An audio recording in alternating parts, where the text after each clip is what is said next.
नमस्कार। आज की इस प्रेस वार्ता में आप सभी का स्वागत है। आज भारतीय जनता पार्टी के प्रदेश अध्यक्ष माननीय डॉक्टर राजीव बिंदल आपको संबोधित करेंगे। हमारे साथ प्रदेश की उपाध्यक्ष श्रीमती रश्मिधर सूद जी, म्यूनिसिपल एमसी की वाइस चेयरमैन मीरानंद जी, हमारे जिला के प्रवक्ता शर्मा जी, प्रदेश मीडिया प्रभारी करमनंदा जी व हमारे नाहन से प्रदेश के सह मीडिया प्रभारी विक्रम वर्मा जी के साथ संजीव मोहन जी व गांधी जी, नरेश गांधी जी व मलिक जी और मेरे प्रिय साथी शैलेंद्र गुप्ता जी उपस्थित हैं।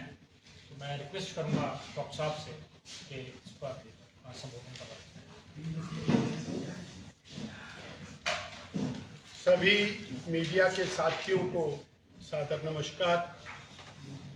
आपका आभार, शॉर्ट नोटिस के ऊपर आपने दर्शन दिए। हिमाचल प्रदेश की कांग्रेस सरकार और कांग्रेस पार्टी बुरी तरह से बौखलाई हुई है, घबराई हुई है और चुनाव को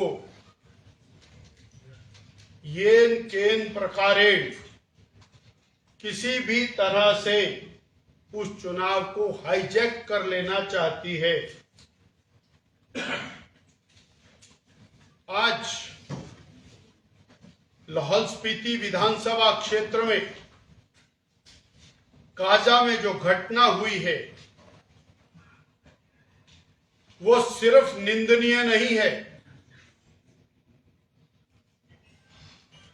वो सरकार का और कांग्रेस पार्टी का सोचा समझा षड्यंत्र है। हिमाचल प्रदेश के पूर्व मुख्यमंत्री, नेता प्रतिपक्ष, दो चुनाव के उम्मीदवारों के साथ सुश्री कंगना रनौत जी और श्री रवि ठाकुर जी के साथ काजा पहुंचते हैं।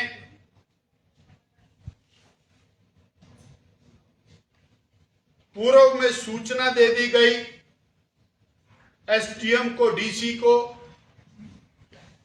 कि कांग्रेस के लोगों की नीयत ठीक नहीं है, गड़बड़ करना चाहते हैं। लिखित सूचना देने के बावजूद कांग्रेस के लोगों को वहां पर सभा करने की इजाजत दी जो भारतीय जनता पार्टी के लिए इजाजत दिया गया स्थान था, उसके बिल्कुल एडजॉइनिंग। और मैं आरोप लगा रहा हूं जिलाधीश महोदय, एडीसी और एसडीएम, इन अधिकारियों ने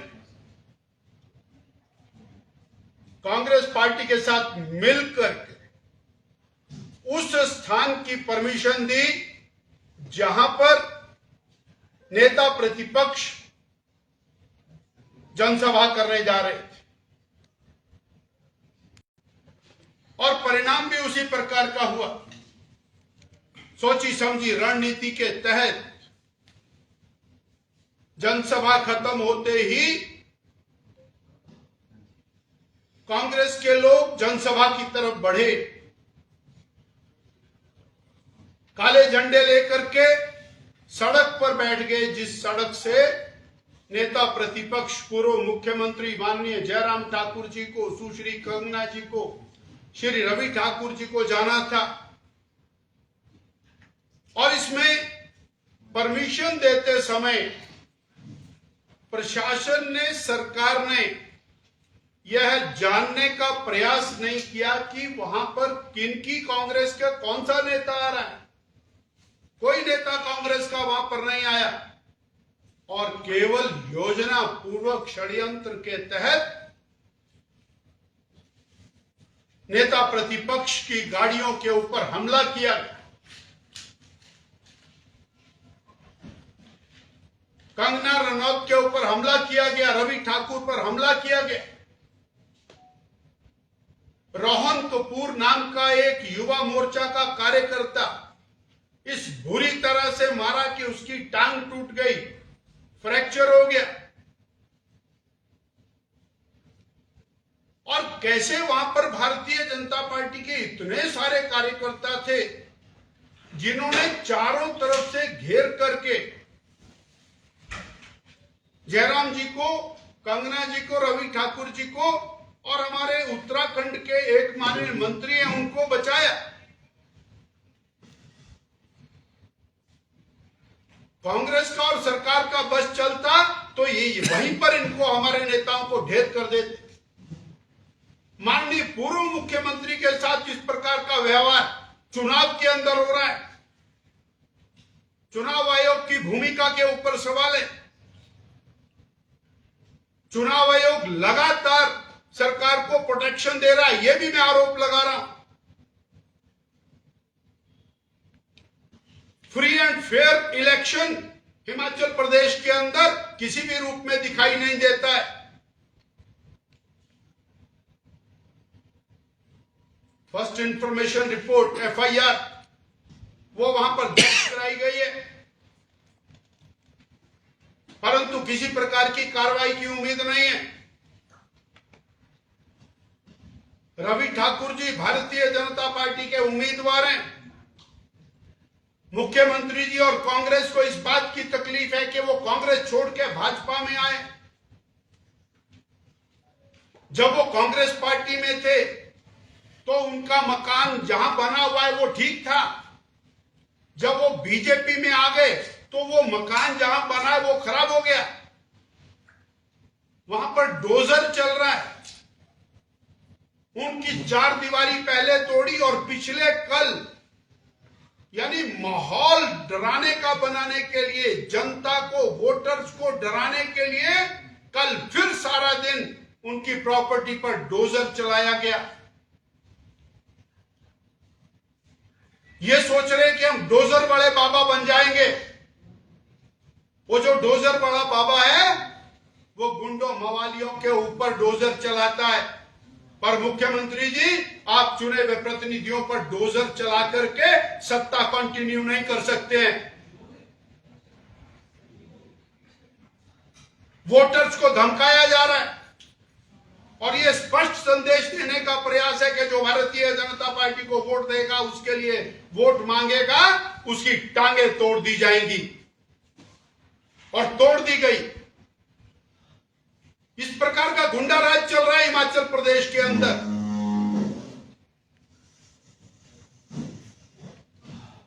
इतने इलेक्शंस होते हैं, कभी इस प्रकार का नहीं हुआ। मीडिया के साथी शिमला में थे, रिच के ऊपर प्रेस कॉन्फ्रेंस रवि ठाकुर की थी। NSUI के लड़के और छलांगे मार मार करके ऊपर चढ़ करके वहां पर घुस गए। मार दिया होता वहां, और वो NSUI के लड़के 2 मिनट पहले मुख्यमंत्री जी के साथ वहीं रिच के ऊपर थे। आज तक मुख्यमंत्री जी ने इस बात को स्पष्ट नहीं किया, इसकी निंदा नहीं की। FIR दर्ज करने में भी बड़ी भारी तकलीफ हो रही थी। हमारे मीडिया के प्रभारी करण नंदा, इनको मैन हैंडल किया उन्होंने, जब इन्होंने और मीडिया की प्रेस में जाने से रोका। सुश्री कंगना रनौत अंतरराष्ट्रीय ख्याति प्राप्त अदाकारा हैं। आज वो कैंडिडेट के रूप में वहां पर हैं। उनकी सुरक्षा की जिम्मेवारी सरकार के ऊपर है, पर सरकार के गुंडों ने, मैं फिर दोबारा रिपीट कर रहा हूं, सरकार के गुंडों ने हमला किया है। और ये बहुत महंगा पड़ने वाला। हिमाचल प्रदेश की जनता इसका जवाब 1 जून को देने वाली है। चुने हुए प्रतिनिधियों के और गाड़ियों के चालान कर दो, उनकी दुकानों के चालान कर दो, उनके काम बंद कर दो, उनकी ठेकेदारियां बंद कर दो, भाजपा के लोगों को जीने का अधिकार नहीं है। केवल और कुछ दोस्तों को इस सरकार के अंदर सारा अधिकार है। हम ये बात और बड़ी जिम्मेवारी के साथ कह रहे हैं कि ये सत्ता का दुरुपयोग इस सरकार की ताबूत में आखिरी कील साबित होगा। Sir, thank you. सर, क्या भारतीय जनता पार्टी जो लाहौल स्पीति में घटना हुई उसकी भारतीय निर्वाचन आयोग में शिकायत करेगा? क्योंकि प्रदेश निर्वाचन आयोग में माननीय सुरेश भारद्वाज जी, हमारे वरिष्ठ नेता, हमारे एडवोकेट्स के साथ चुनाव आयोग में इसकी शिकायत करने के लिए शिमला जाएंगे और आज ही कंप्लेंट फाइल। कितने लोगों के खिलाफ में ये शिकायत दर्ज की जाएगी? एफआईआर की कॉपी मेरे पास नहीं है, वो जैसे आएगी, क्योंकि ये इंफॉर्मेशन और डायरेक्ट फोन कॉल के ऊपर। क्या वो कांग्रेस की नहीं है? 100% कांग्रेस ने परमिशन ली। कांग्रेस ने वहां पर रैली करने की और कार्यक्रम करने की परमिशन ली, जबकि कोई नेता वहां पर नहीं है। आपने एक बात और कही कि बीजेपी के वर्कर्स ने उनको बाहर निकाला, कंगना जी को, तो क्या प्रोटेक्ट किया, पुलिस नहीं वहां पे थी? प्रोटेक्ट किया, अपनी भी प्रोटेक्ट किया, प्रोटेक्ट किया। यस, घेरा, नहीं तो मार देते। इतना इंटीरियर का क्षेत्र है, कंगना जी के पास Z+ नहीं तो वो सिक्योरिटी इसलिए पत्थर मारेंगे क्या? अगर सिक्योरिटी है तो वहां पर वो गुंडागर्दी करने की इजाजत है क्या? नो। तो दोनों रैली साथ साथ थी, ये भारतीय जनता पार्टी और आप कांग्रेस की जो परमिशन दी? कांग्रेस ने रैली कोई की नहीं। अच्छा जी।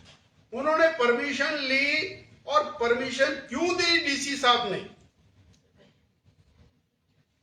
उसके एडजॉइनिंग में परमिशन क्यों दी?